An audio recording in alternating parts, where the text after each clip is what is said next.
Most people solve this wrong. Can we remove duplicates without deleting anything? Without extra memory? In one pass? Impossible. Not really. There is one tiny trick interviewers hide in this problem. I'll show it in 30 seconds. This one pattern solves dozens of interview questions. Master the two-pointer technique today. Wait. We cannot create another array. No extra memory allowed. How do we remove duplicates now? Sorted arrays hide a secret. Duplicates sit next to each other. Use two pointers. One scans. One stores uniques. The fast pointer moves ahead. The slow pointer stays behind.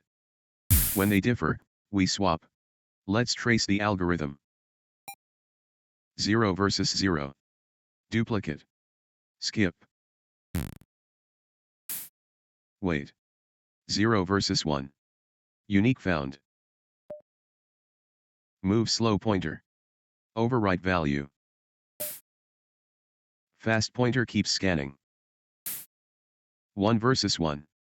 Duplicate. Skip. Still duplicate. Skip. Wait. 1 versus 2. Unique. Move slow. Overwrite with 2. 2 versus 2.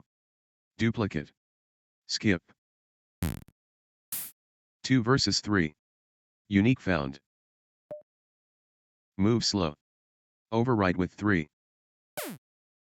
Fast pointer reached the end. It gets cleaner. All duplicates removed in place. Initializing algorithm. Function defined. Pointer I starts at 0. Iterate with j from index 1. Check, is 1 not equal to 1? False. Check, is 2 not equal to 1? True. Increment right pointer I.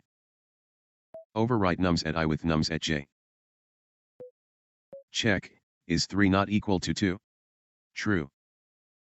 Increment I. Copy value. Check, is 3 not equal to 3? False. Loop complete. Return length. Unique length, 3. Single pass. Constant memory. But what if the array wasn't sorted? Everything changes. At first this looked like duplicate removal. It was secretly a two-pointers problem. Comment two pointers below.